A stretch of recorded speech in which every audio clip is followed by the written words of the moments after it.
Confusion ही confusion है, solution कुछ पता नहीं।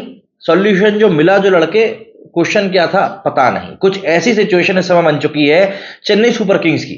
चेन्नई सुपर किंग्स में खिलाड़ियों को यही समझ में नहीं आ रहा है कि भैया कप्तान कौन है, किसकी सुनना है किसकी नहीं सुनना है, किसकी तरफ देखना है किसकी तरफ नहीं देखना है। दीपक चहर ने मजाक मजाक में काफी सारी बातें इस समय जो सीएसके कैंप के अंदर चल रही है उसके बारे में बता दिया है। हालांकि इससे परेशानी कुछ नहीं है क्योंकि जब तक टीम जीत रही है किसी को कोई दिक्कत नहीं है।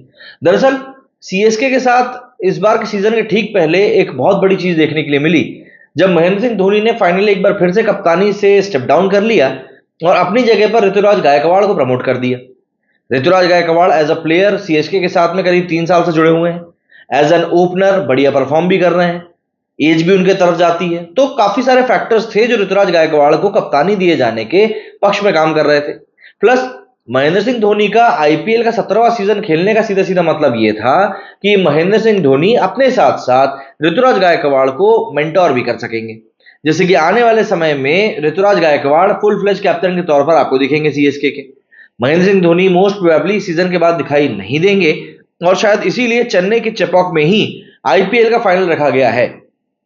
अगर सीएसके वहां पर फाइनल में पहुंचती है तो ये महेंद्र सिंह धोनी के होम ग्राउंड से अलविदा कहने का एक तरीका भी हो सकता है। बट सवाल यह आ जाता है कि इस सीजन में हम लोग ऋतुराज गायकवाड़ को एज अ कैप्टन तो देख रहे हैं, लेकिन क्या वो कप्तानी कर रहे हैं, क्या वो प्लेयर्स को अपनी बात बता पा रहे हैं, क्या प्लेयर्स उनकी तरफ ध्यान दे रहे हैं? इस चीज के ऊपर काफी बातें हो रही हैं। सोशल मीडिया के ऊपर आपने काफी तस्वीरें अभी तक देख ली होंगी जिनमें आपको फील्ड सेट करते हुए महेंद्र सिंह धोनी दिखाई देते हैं। लेकिन एक कीपर के तौर पर अगर हम देखें तो कीपर के तौर पर फील्ड सेट करना कोई बड़ी बात नहीं है, कोई नई बात नहीं है, क्योंकि कीपर जिस जगह पर खड़ा होता है उस पॉइंट से जो बैट्समैन के एंगल्स होते हैं, शॉट मारने के जो एंगल्स होते हैं वो सबसे ज्यादा सही तरीके से दिखाई देते हैं। ऐसे में फील्ड सेट करने में आप किसी भी खिलाड़ी की बात कर लें, चाहे के.एस. भरत की बात कर लें, ध्रुव जुरैल की बात कर लें, आप संजू सैमसन की बात कर लें, खैर वो तो कप्तान भी हैं, ये जितने भी खिलाड़ी हैं कहीं ना कहीं ये आपको फील्ड सेट करते हुए दिखाई देंगे। तो हम ये एक सोल चीज को यहां पर बड़ा नहीं कर सकते कि यार देखो महेंद्र सिंह धोनी तो फील्ड के ऊपर अपनी अपनी चला रहा है, ऐसा नहीं। बट मुद्दा यह है कि जब एक बॉलर को अपनी तरफ से फील्ड सेट करानी है और उसको फील्ड को चेंज करने के लिए चाहिए परमिशन, तब वो किसकी तरफ देखेगा? दीपक चहर इसी बात को लेकर बोल रहा है कि भैया हमको समझ में नहीं आता कि आखिर हम बात करें तो किससे करें, मतलब कि हम महेंद्र सिंह धोनी से बात करें, महेंद्र सिंह धोनी की तरफ देखें या ऋतुराज की तरफ देखें। हालांकि दीपक चहर ने ये चीज बोली कि इससे कोई दिक्कत नहीं है क्योंकि आखिर में डिसीजन तो ऋतुराज को ही लेना है। बट हाँ, मोटी मोटी बात यही है कि महेंद्र सिंह धोनी की तरफ तो भैया थोड़ा बहुत ही सही पर देखना ही पड़ता है। अब कुछ न्यूज पोर्टल्स में भी इसको लेकर रिपोर्ट की जा रही है, जैसे कि एक न्यूज चैनल के जो खबर छपी है उसमें दीपक चहर ने जो बताया, उन्होंने बताया कि आजकल मैं फैसले के लिए धोनी और ऋतुराज दोनों की तरफ देखता हूं। ऐसा इसलिए क्योंकि मैं कंफ्यूज रहता हूं कि आखिर देखना कहां है। ऋतुराज अच्छी कप्तानी कर रहा है पर फैसले के लिए धोनी की भी परमिशन लेनी पड़ती है। अब दीपक चहर ने भले ही ये परमिशन वाली बातें या फील्ड सेट वाली बातें मजाकिया अंदाज में कही हो, लेकिन देखिए सीधी सी बात यही है कि बिना आग के धुआं नहीं उठता है। यहां पर किसी तरह की कंट्रोवर्सी नहीं हो रही है।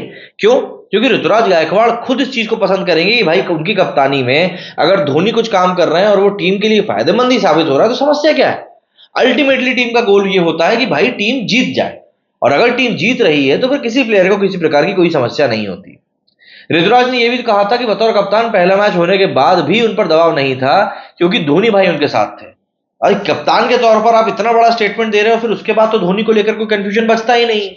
तो ऐसे में सीएसके के कप्तान कौन है इस बारे में फिलहाल हम लोगों को भी टेंशन छोड़ देनी चाहिए। जो हो रहा है अच्छा हो रहा है, बस वही सोचो और उसी के साथ आगे बढ़ो। क्योंकि अगर हम देखें तो सीएसके ऑलरेडी रविंद्र जडेजा के साथ में इस पूरे सिनेरियो को देख चुका है। एक बार जब रविंद्र जडेजा को 2022 के सीजन के लिए कप्तान बनाया गया था और सीजन में सीएसके ने बहुत बुरा प्रदर्शन किया था, तब थोड़ी दिक्कत हो गई थी। हालांकि बाद में सीएसके की कप्तानी खुद धोनी ने फिर अपने हाथों में ले ली थी, बट उस समय समझ में आ गया था कि चीजें उतनी आसान हो नहीं सकती।